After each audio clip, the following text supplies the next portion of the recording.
Hello out there, and welcome to today's Search Engine Journal webinar. Must be Wednesday.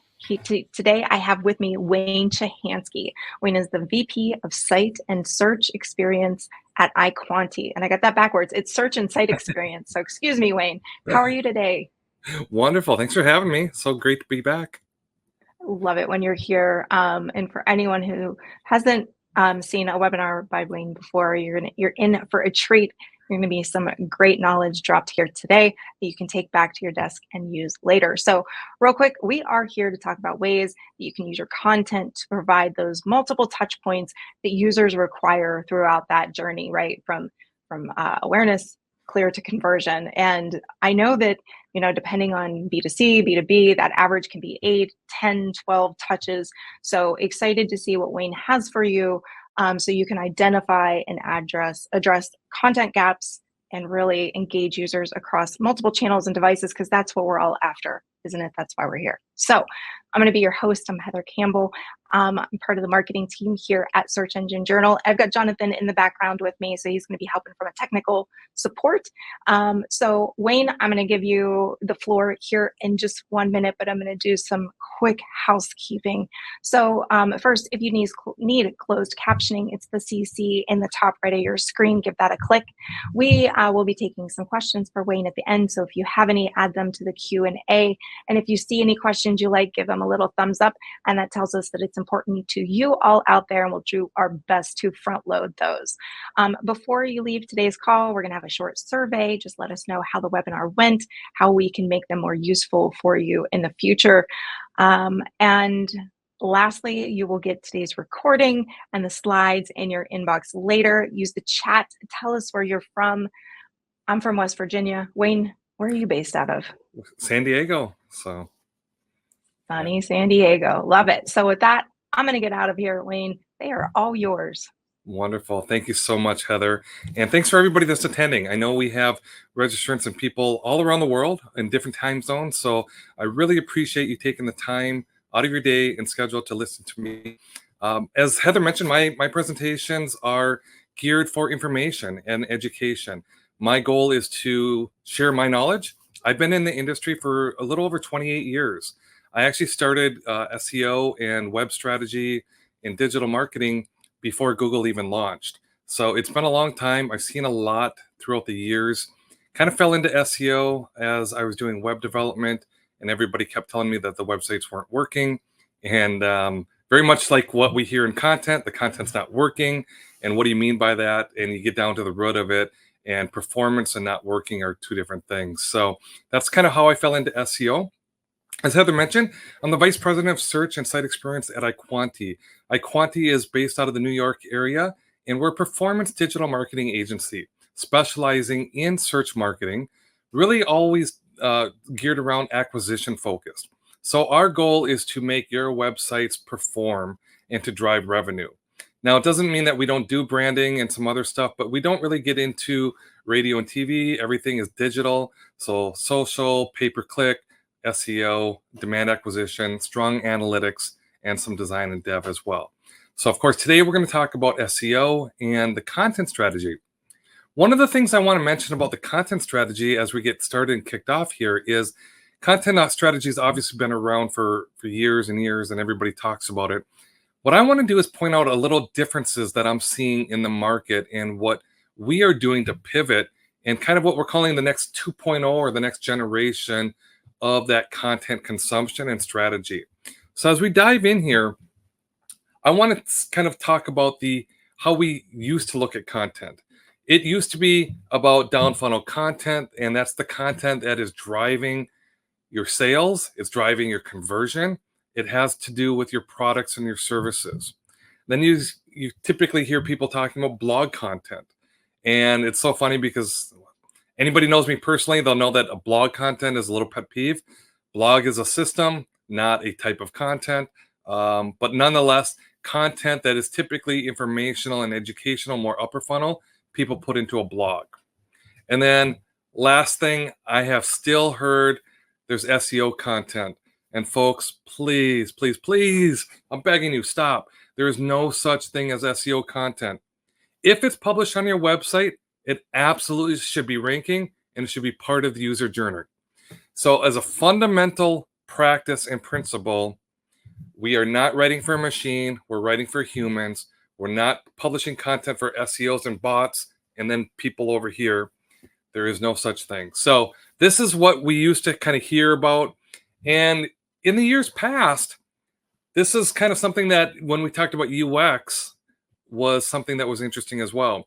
Everybody thought that the journey started at the homepage. You go to the homepage and you click, and eventually you get to the finish line and you check out and you convert and whatever your conversion goal is. However, we clearly know nowadays that that is really wrong thinking. Nobody starts exactly at the front and ends at the end.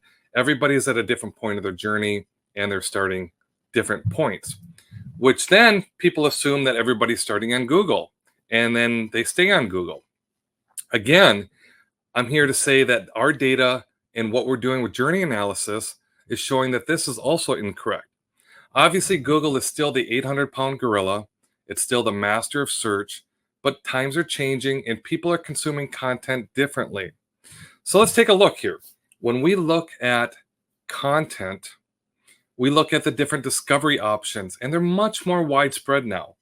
Of course, there's platforms that we kind of define here. Google is what we've always talked about with SEO. Everything is related to Google, Google, Google. Bing has got a low market share overall, and it's kind of an afterthought. And we really don't talk. We separate social because that's the social team, and that's not the SEO team or the brand team or the product teams. So we talk about platforms. Platforms are becoming more widespread. People have a shorter attention span. That the age of, I'm going to really date us back a little bit. The old newspapers and reading a newspaper, obviously that's gone. But even consuming long content and reading and educating over and over and over is kind of a thing of the past. What we're seeing with the younger audience, even some of us old dogs, if you will, we're consuming content and our attention span is a lot less than it ever used to be. So let's take note of that and let's try to understand, how does our content strategy need to change because the attention spans have shifted. And then the types of content that we're consuming has vastly changed as well. We are in an age of now the AI age, of course, consumption.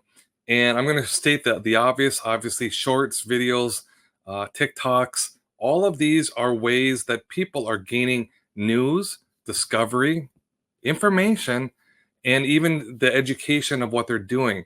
Their journey is starting in different points, and they're consuming contents in a different way than we've ever used to do. So when we look at content strategy today, and what is your website and your brand's content strategy, how antiquated is that? Or is it up to speed? Is it matching the needs of your audience? Is it matching the needs of your different personas, the platforms, the different content consumptions? If not, we're going to dive in today and we're going to talk a little bit about this, right? As I state journeys, this really, all of this content consumption and this evolution in content strategy comes from what I would say a journey. The customer is always center focused, customer centric. And if you have somebody in this particular case that is doing well in their career, young person, 32 of age, they're looking to remodel their kitchen, and their ideas are kitchen remodeling ideas. They most likely are not going to Google at the first stage of the journey. Most of the time, they're in the creative mindset and they're in the design element. They want to look at pictures. They want to look at videos. They're going to Pinterest. They're looking at TikToks. They're looking at creative assets because they're trying to be inspired of what do they like. In their mind, they have something going on and they're looking at this. Then that might go into some YouTube channels. Again, more creative, maybe a little bit of a how-to if you're a DIY person and you're kind of exploring those type of opportunities. And then you might get into some Reddit or Quora because you're really trying to get a discussion and feedback from others that have done what you're about to do. You might even access a local DIY consultant or expert person and asking them some questions. Eventually, you're getting into Google, and I'm sure Google is kind of spread throughout here. My point is that this isn't a linear journey that we're talking about. It's not starting at A and ending at Z. But what we have to recognize is that the journeys don't all start on the same platform, nor do they start at the same stage. So this is really critical.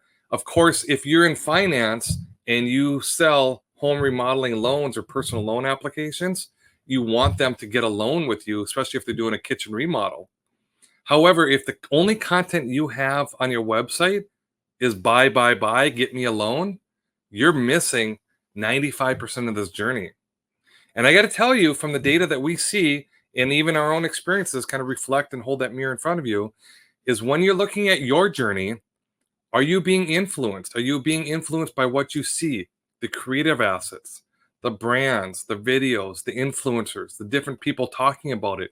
Can they sway you and get you excited and motivated, inspired in a way where you are now looking at a different company that may be offering that loan rather than your traditional bank? If so, that's exactly what I'm talking about, that your journey is really fragmented more than it ever used to be. So one of the takeaways that we're really acknowledging and recognizing is that a user journey isn't linear, of course, and it doesn't necessarily need to start and stop and stay on Google, as it's kind of floating all over the places. So here's another example. Individual young person looking to build credit history. They are interested, how do I even build credit? What do I do? Again, their first platform at this age isn't necessarily going to NerdWallet and Goldman Sachs and all of these other great and wonderful financial institutions to learn on how to build credit.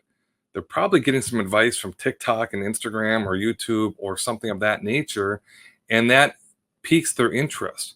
And then that might connect them to another source or another platform. They might even be seeing the Reddit on the GameStop and saying, well, I don't invest, but let me jump on that wagon.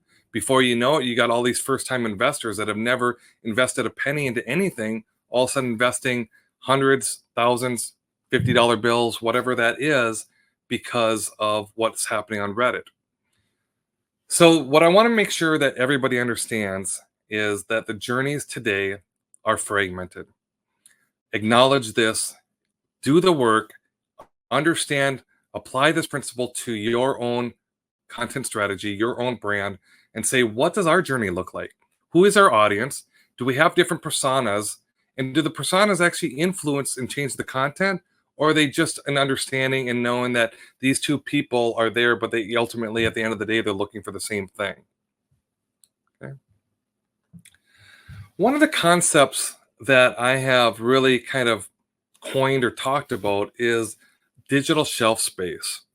And when I talk about shelf space, I talk about in grocery stores, it was one of those commodities of high value of how close can you get to the checkout counter and the value of that shelf space.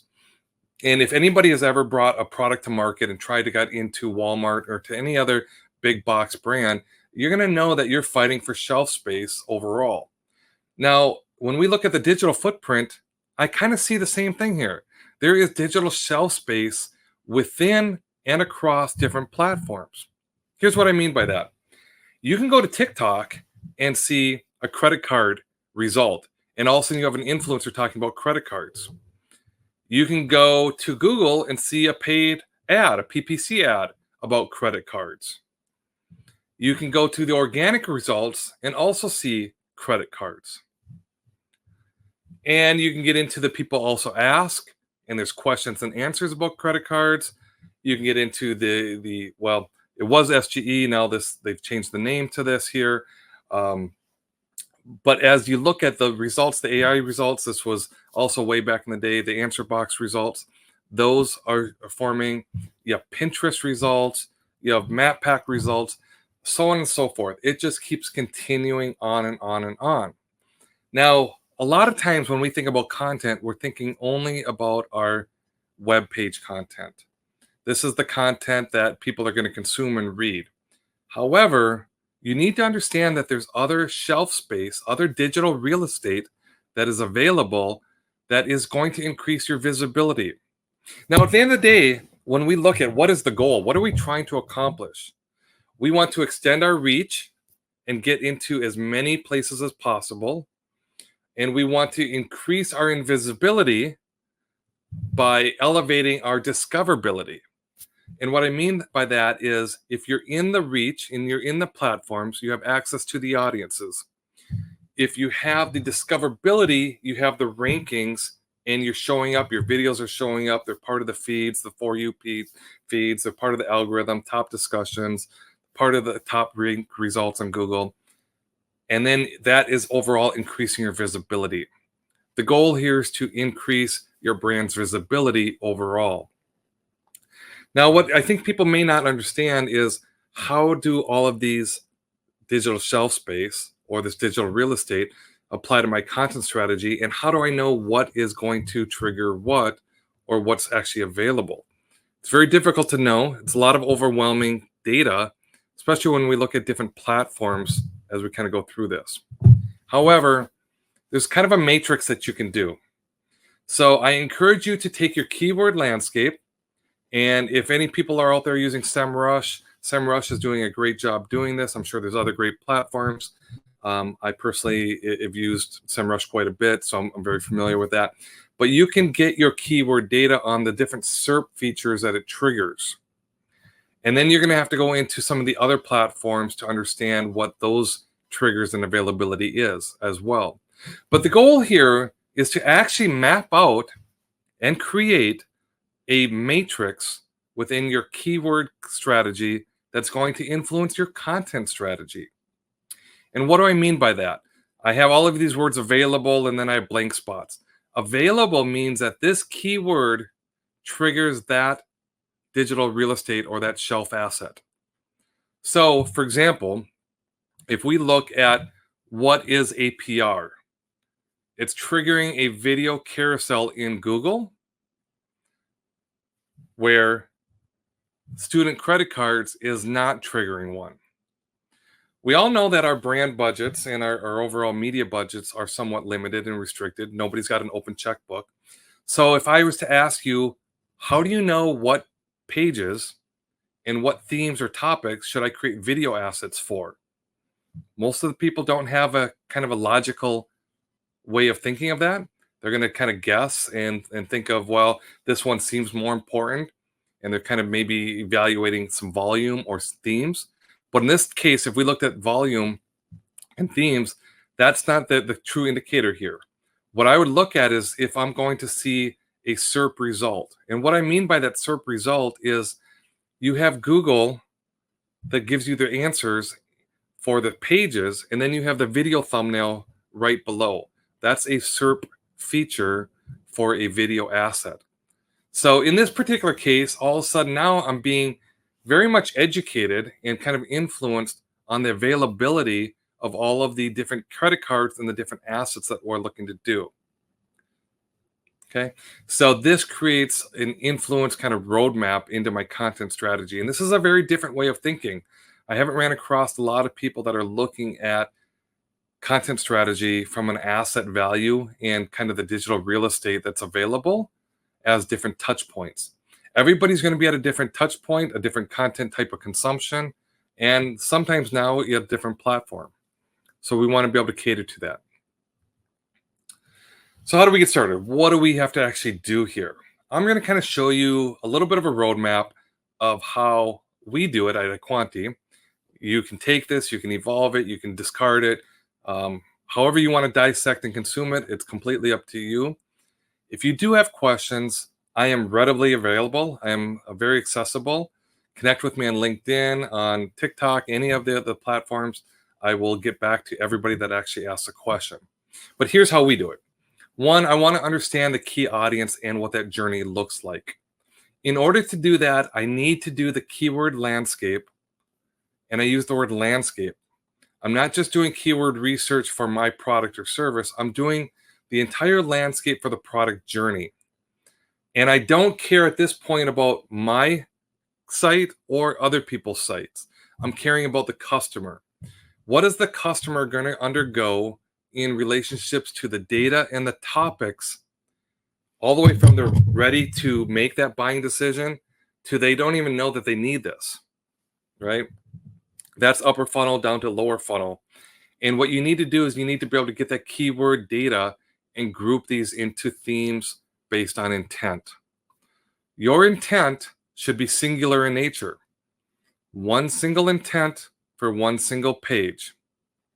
And if you took this exercise seriously, you would understand that you cannot have a page ranking for 50, 70, 80 different keywords, because I don't know of 80 keywords that mean exactly the same thing in the English dictionary.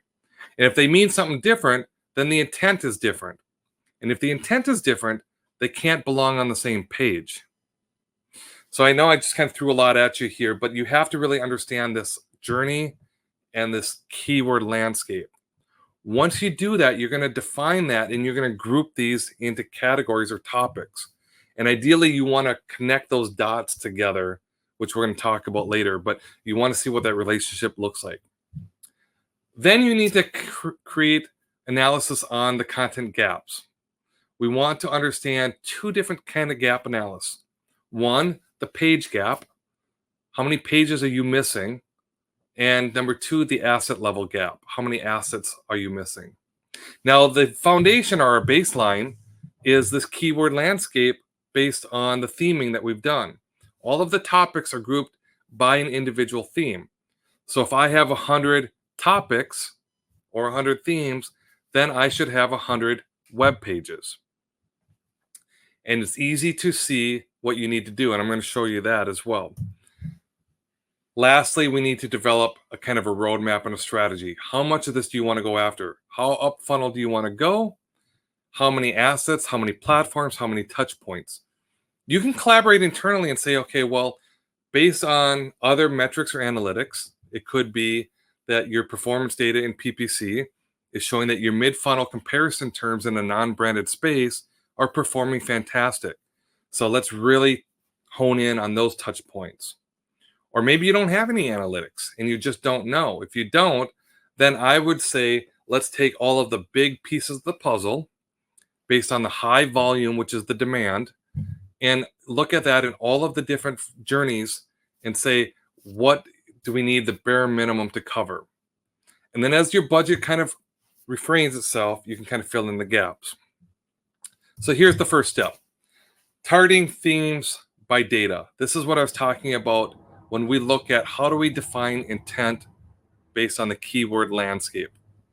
I've pulled a few different keywords as an example for you, and these are real search volumes, which the search volume is representative to the consumer demand of this. So there's 201,000 people every month that are searching for credit score on Google.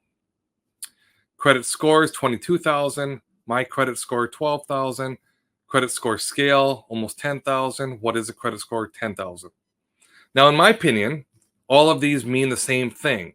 So I would group these together into a cluster, a theme, a page topic, whatever terminology you want to use, and this becomes the credit score page. I need to have one page in market that covers all of these keywords and talking about the intent. Number two, another example. What is a good credit score? That's getting 74,000 in search volume. Good credit score. What's a good credit score? What's considered a good credit score? All of these have to do with the same topic. And even more importantly than the topic is the intent.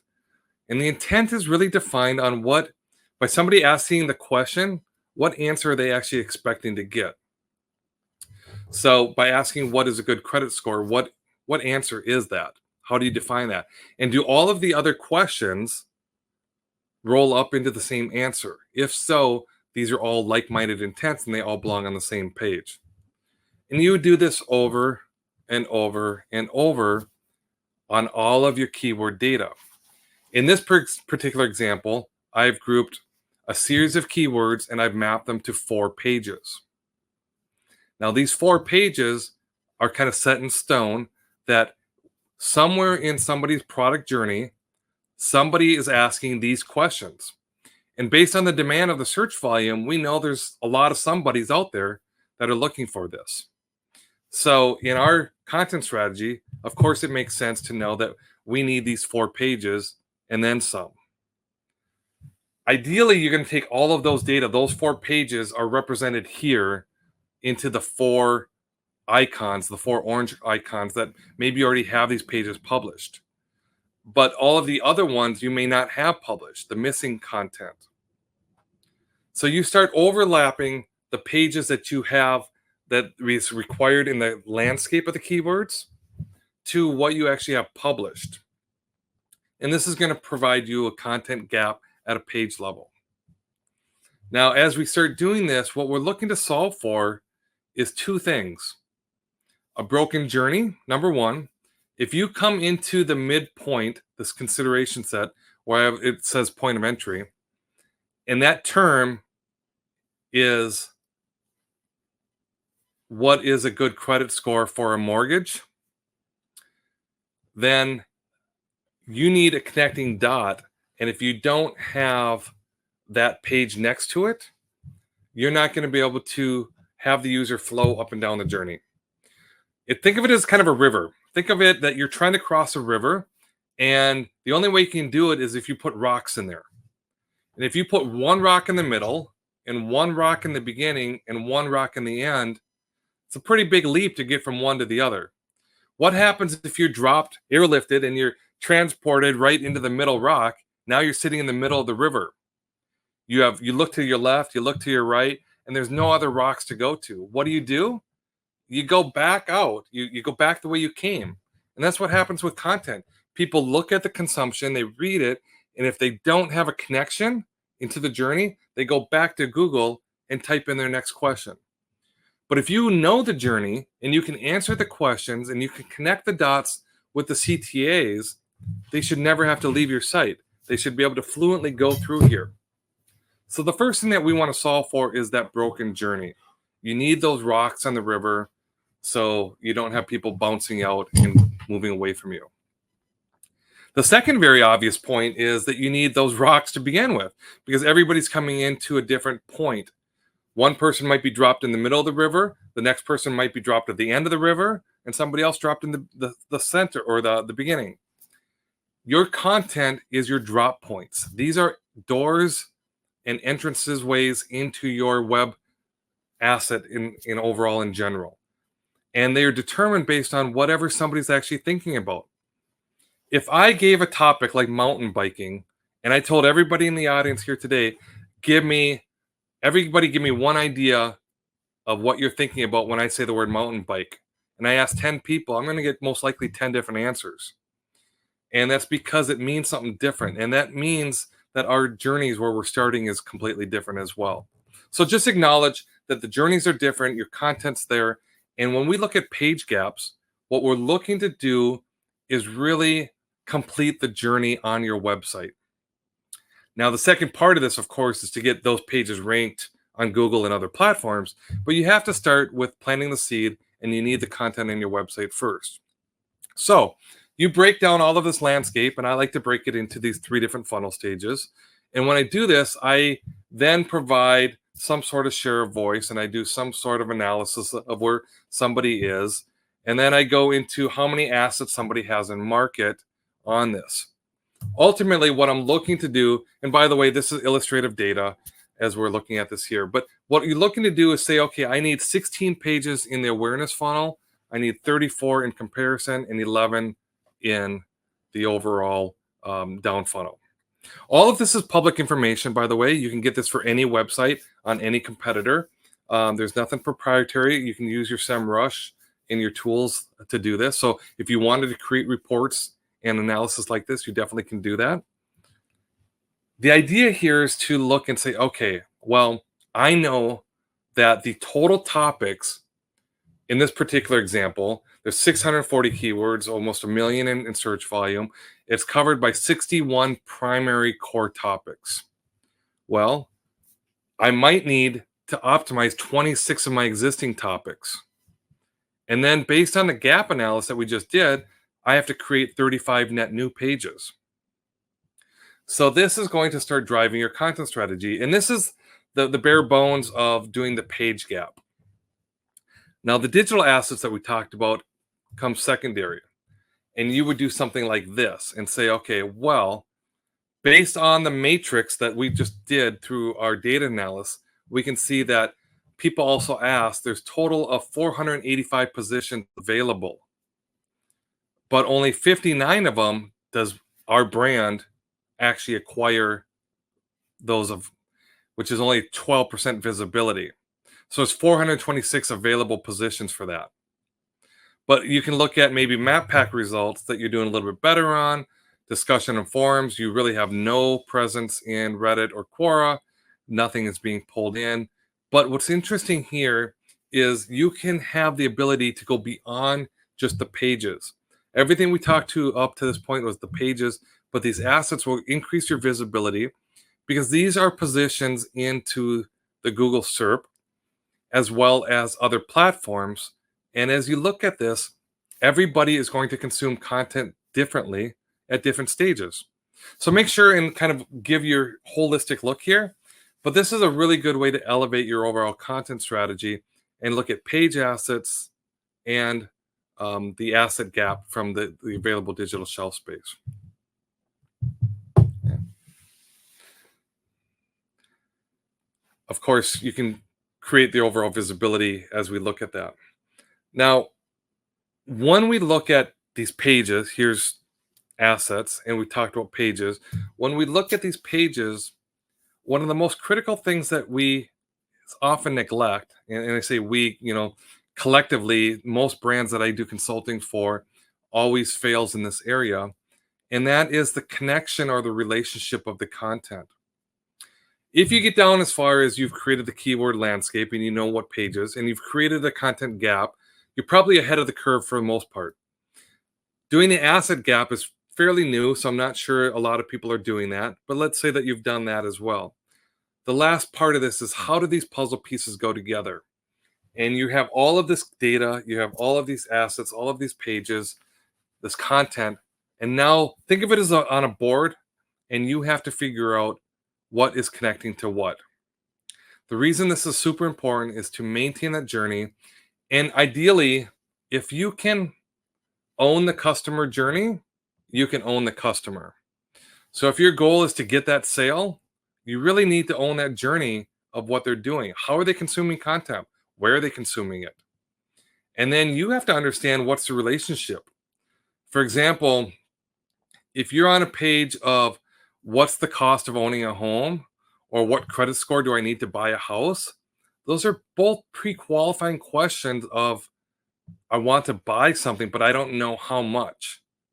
You might want to think about connecting it to the mortgage calculator, because that's the natural progression of what's credit score do I need to buy a house. And then you can add that into your mortgage calculator to understand what that is. Or maybe you have a best rates page or content, and those best rates, mortgage rates, is then going to your mortgage calculator. From your mortgage calculator, you're going to your mortgage loan, right? So again, the idea here is to really convey how the pieces connect together rather than having everything orphanated. What you don't want to do is just publish content on your website and hope somebody reads it, hopes that they actually click through the navigation and get to it, hope that it possibly ranks on Google, hope that your social media is maybe connected to it or maybe it's not. That we really want to eliminate all of what we call hope marketing and really go into certainties. And this is what the users will do. I don't know if anybody's actually kind of done, I'm going to age myself a little bit, but the old days we used to do focus groups, and we would ask and we would poll people on how they engage and interact with a website. The best answer you could ever get is somebody just saying, I like the website, but I don't know why I like it. When you get that, when you've reached that status that somebody just likes it, but they can't tell you why, you've done everything correct. That means people are reading left to right, top down. So the hierarchy, the heat map is from navigation. Everything's forward clicking. They don't ever have to go back. The connections of the content is easy snackable, easy consumable. It connects from one page to another page. All of these things are coming together in harmony, and it provides a fantastic user experience. You control that. These are things that you absolutely can manage. you can strategize, and you can control. And I tell you, one of the great things, I've been able to work with some people in the PPC, and when you look at how can PPC influence this, you can look at, does most people that read the best mortgage rates page or go to the mortgage calculator, let's use mortgage calculator. Does the majority of the mortgage calculator traffic go from that page to the loan page, and then the loan page actually creates an application? If so, you don't always have to do an ad for mortgage loans. Mortgage loans is kind of in your face sales. But you could create a whole bunch of social campaigns and a whole bunch of programmatic or PPC campaigns about calculating the cost of your mortgage. Do you know how rates are influencing your mortgage costs? And before you know it, if you know that page is converting to the next stage, as you add influence and add traffic and the overall paid media to that upper funnel page, you're now getting more out of your down funnel pages. So strategically, as you kind of look at how these pieces go together, you can start pouring gasoline in certain areas of this equation and seeing your outputs output even more than it would typically would do. And I'm going to talk about a metric on this coming up in a moment here, but the idea is to really understand how your content and what the relationship of your content is together to one another. Okay. So putting this all together, content strategy, what we really like to look at is understand your audience, understand the market you're in, and you really need to understand that product journey. So that is your strategy foundation. Then you have to get into your content planning. And you're going to start getting into planning of what type of content, what you need. You're going to get into the types of content that you need. We break the content types into 3 primary: informational, educational, and transactional. Meaning, obviously, transactional is your down funnel, it's converting. And then educational, you might be comparing something. So it might be your mid funnel. And information is, I didn't even know I needed this. For example, how to manage cash flow. It's a problem statement or a use case. Well, you may not know that a business credit card can manage cash flow, short-term cash flow for you. You had no intentions of buying or applying for a business credit card, but your problem statement is cash flow. You don't have the credit history to go in and get a loan from a bank. It's a brand new business. You don't need that much money. You just need to get to, you're collecting your receivables, and you're trying to research, how do I do this? What's the best way? What are other people doing? Well, that's a big important part of that. That's an informational upper funnel that if you educate somebody and inform them there and then bring them all the way through their journey, before you know it, you have them applying for a business credit card that they may not have even thought that they needed, but it does solve their problem, right? So you have to kind of understand the roles of these content pieces and the types and how they play into the overall picture. And then getting into this defining and mapping the assets. What formats do you need? How many videos out of that matrix? If there is 583 of your 600 keywords that are triggering a video asset, you have a good sense that you need a lot of video. If your audience target is a younger generation, you're most likely going to need more video. So you have to kind of take this into consideration, and there is strategy that you can kind of deploy here. And then lastly, how are you going to distribute your content? Owned is what's on your website. That's content that you own or on your social channels. Earned is what other people may be talking to you about. Somebody might grab a piece of your content. Maybe you have a wonderful product. You have the best top performing mountain bike out there. You have, I don't know, a wonderful experience at Jack in the Box, and you want to write about it, and somebody's talking about it. And at that point, that's an earned media. It's a review that's being happened. So that's happening. And then the earned media is something you're not paying for and somebody else is talking about you. The last one is amplified or the paid, where you're actually controlling. Maybe you're controlling the narrative, you're placing the content, you're amplifying it, you're influencing it through influencers of that nature. All of these work in harmony together.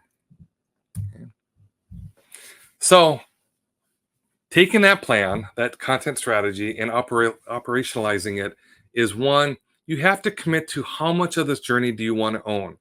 Do you want everything from A to Z? Do you want just the high moments? Do you want just this one section? Do you want to go deep in one line of business versus another? So you have to look at the pieces, look at your data and say, okay, well, here's all of this. This is really overwhelming. We can't create 800 pages of content and 6,000 digital assets. So what do we do first? You start looking at that journey and what do you want to own? Secondly, you decide and define where do you want to attack? Do you want to stay on Google only? Or is a large part of your mid funnel people are actually in the Reddit stage? Or is a big part of your upper funnel with a lot of demand sitting in TikTok, where you need to kind of really address that? So you want to kind of understand where to attack across the different platforms and positions. This will then, of course, influence your content plan. You're going to create that content plan, correlate the data, put a strategy in place, and then now you know what you're going to do. You have a roadmap, and you can create the asset plan. These are identify which assets you're going to need for those different platforms. Again, this goes along with the overall content plan, which then you get into development. Now you can start designing and developing your assets. You can write your pages, your on-page copy, your off-page copy, and all of this starts coming together. A lot of these work streams can be happening together, but now you feel like you have a really good plan, your way to execute it, and you're getting all of this. You have pages that you're going to write on your website. You have pages you're going to write for off-page to amplify and to get the word out. You have social influencers. You have videos and different TikToks and shorts that are going on. Everything's kind of working in harmony. And then you get into the final distribution. Let's now, after the content and all of the assets are created, let's start distributing. And this is kind of a circle that just continues to rotate, and you keep doing this. And the owning the journey and where to attack is kind of fluid. It's a work in progress where you may set up roots and say, okay, well, here's where I'm going to start, but I may finish somewhere differently. All of this being said is great, but I know I've talked to enough brands, enough large enterprises where somebody somewhere up the chain wants to know, how do I measure this? And I'm going to go through 3 different measurement pillars. We look at brand visibility overall, and the goal is not just traffic. We need to really see how much visibility the brand has across the different platforms, the different digital real estates, compared to its competitors and compared to the landscape that we're looking at. Then engagement, how much of that content is being consumed? How much engagement metrics are we getting? Do we have the right discoverability and people are getting into the engagement overall? Those are good metrics to look at. Lastly, of course, which most CMOs and anybody that's an owner in a business is looking for, is the business impact. They want the direct measurement of, what did this do to my bottom line? How is my revenue increasing on this? Now, as we look at this one here, even though it's super important, please don't focus that this is the primary KPI. This is not. I would actually say it's the last KPI. If you've done your brand visibility correctly and you are in all of the spaces that you need to be in, and you're ranking really well in everything, and then your engagement is high and people are consuming all of your content and they're connecting the dots and all of your CTAs are connected together, the business impact happens by itself. It's solved for itself completely because of the other 2. The only reason the business impact isn't working is because your brand visibility isn't across or high enough in Google, into the search, into the video, other platforms, or the content that you have is not being consumed in a way that it's meaningful. So again, business impact is I see it as an output, not a primary. I'm going to go through one last kind of concept before we close today and I open up for questions. One, every page is not created equal, guys. This gets asked quite a bit. that if you have a down funnel page that it's converting, it's an e-commerce, it's a cart, it's a product page, or it's an application, or it's an inquiry, whatever your down funnel conversion is, that does not create or convert at the same level a mid or upper funnel page does. The mid and upper funnel shouldn't convert. It should educate and inform and drive more people into that conversion funnel, moving them forward to that purchasing decision. So you have to look at these metrics and say, well, if you're only tracking last point of attribution and your direct application page is getting a 3% conversion, and you say, well, we don't need to create and invest all of this money into this upper funnel, mid funnel content, you're missing a big piece of this equation because it's not supposed to convert from a direct conversion. There's something that I'm going to introduce here called an assisted conversion or an influence conversion rate that you can measure those pages. But before I do, take a look at this.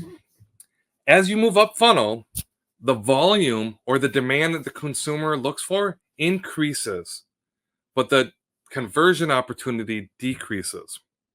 And this makes sense that the topic is more vague. There's more people trying to educate and inform themselves versus they know exactly what they want.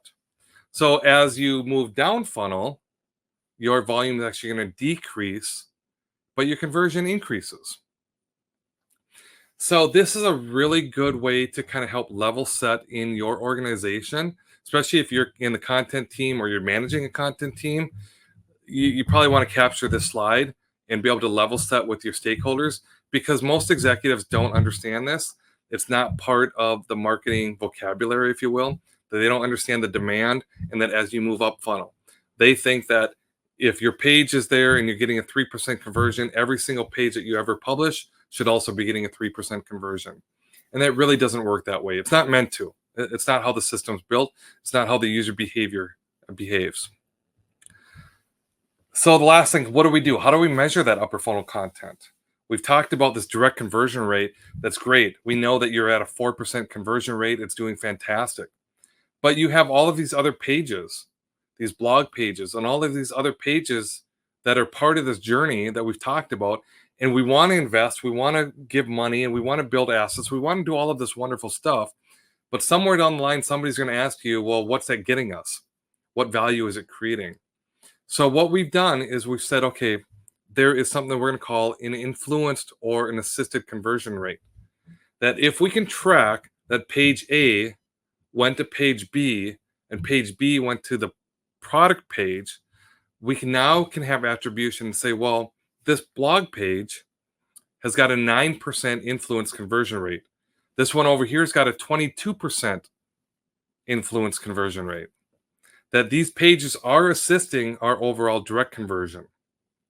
And that's kind of the goal here, is to be able to give your content and your analytics a way to measure the value of these without being stuck into this down funnel direct conversion. So it's a way to kind of put that numeric value on there. Okay.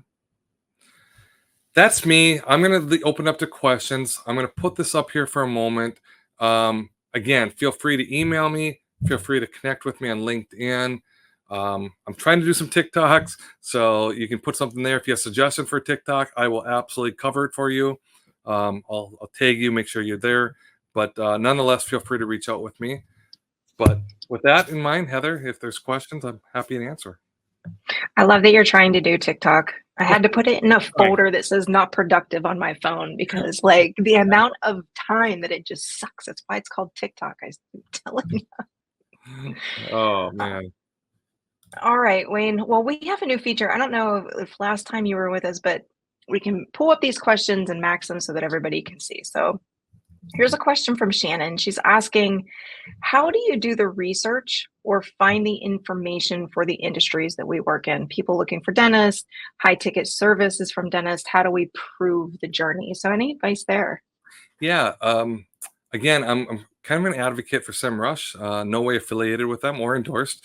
I'll have to work on that one. But nonetheless, they're a great platform where you can kind of put in some key tools. They have something called a magic tool.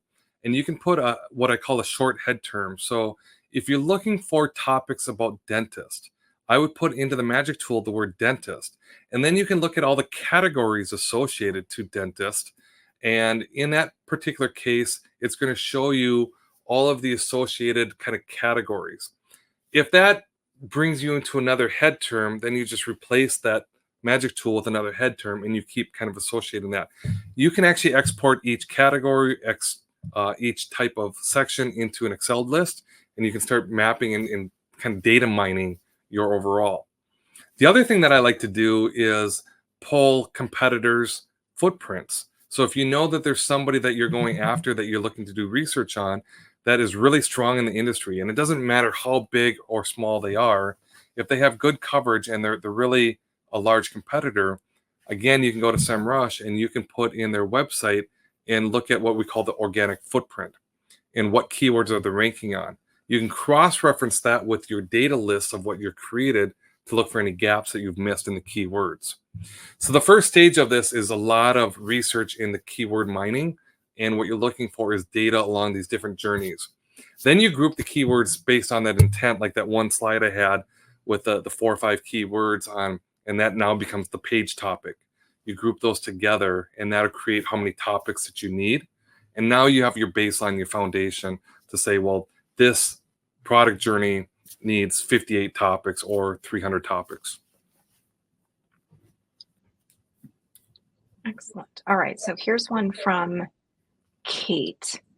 How relevant is building a map for strategy for B2B, where you're searching to target keywords with a little less traction, maybe under 100 searches per month, not Yeah, seeing a lot of broad content? great question. And I apologize for not bringing this up in the presentation. B2B is absolutely, the volume is much lower. Now, the great part of this is the conversion is typically much higher.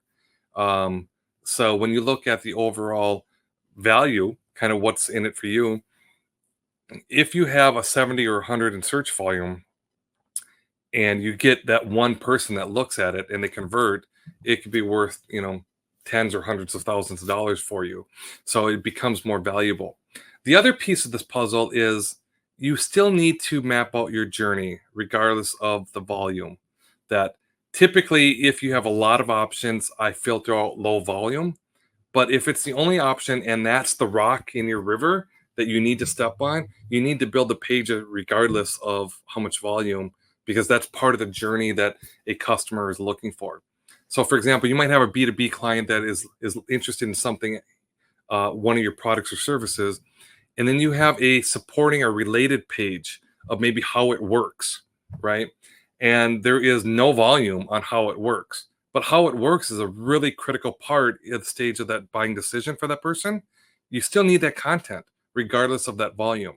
Now, that may not be in a point of entry where everybody's going to enter of how does it work, because there's no volume there, but it's definitely going to be part of your CTAs from getting to what your product is to how it actually works. And then that will get into sign me up or get me a free demo, or and may have a consultant call you. All right, so here's one from Crystalline. What are your thoughts on running PPC to informational or educational content? So something that doesn't have a form, right? Not lead gen. Yeah, I love it. So again, here, especially if you do get to the point where you can do the attribution in that assisted conversion rate, that'll give you all the answers in the world. But if you don't, trust your gut. Trust that like I said, the example I used was that mortgage calculator. But if you have an upper funnel piece of a topic that has got a lot of demand, that means there's a lot of people asking about it.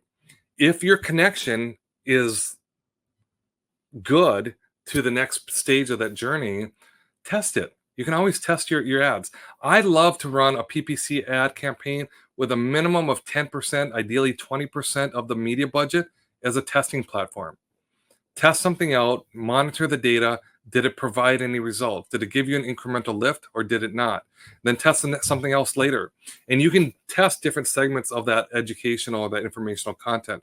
But I do think this is where an area where PPC managers are missing the boat. Almost every campaign that I look at is heavily branded focus, which is great. I'm not saying don't own your brand, but if they know your brand, they already know you. They're going to find your website, right? So just know that you're spending the bulk of your money for a customer that already knows who you are.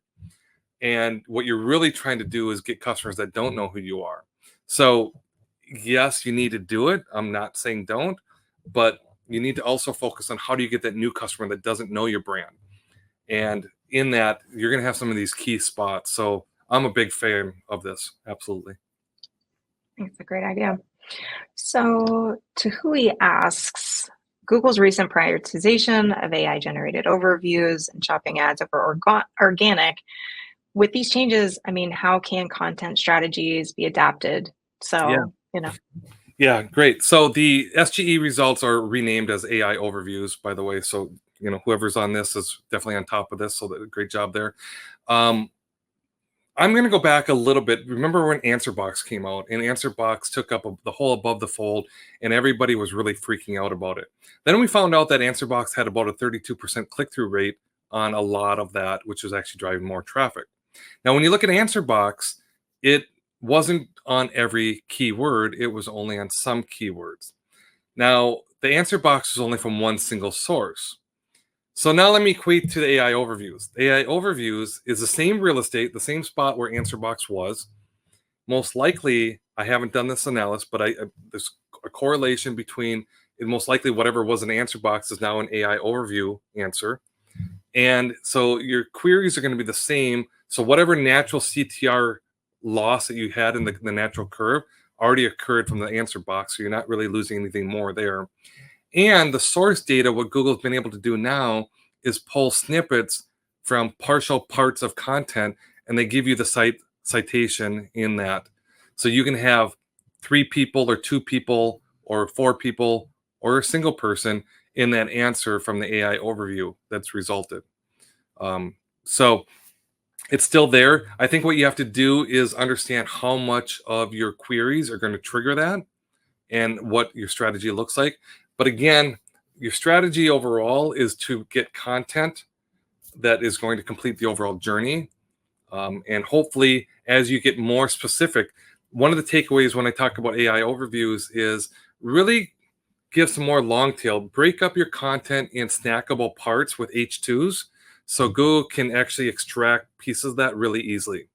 So that can be brought into there as well. Okay, Wayne, I think we have time for one more question. So we're going to ask John's question. How are you tracking assisted conversions? Can you do it in GA4? Yeah, you can. In what you need to do, and I'll happy to have a conversation, John, with our analytics person and myself to get you on here as well. So if you want real more detail than what I'm going to give you, feel free to get and we'll walk you through it. But you're basically, you have to track the referral and you have to track the traffic logs of those pages and that journey on how they're connected. So a lot of people in their analytics are just looking at traffic to a page and they're not associating the relationship of what happens to that traffic after somebody has clicked on it. So it's the relationship plus the traffic on those referral logs internally. And you can do it through GA4 and through some tagging. And I said, happy to walk you through and give you all our secret sauce of how to do it if you need to. Awesome. Awesome, Wayne. Well, we're about at time.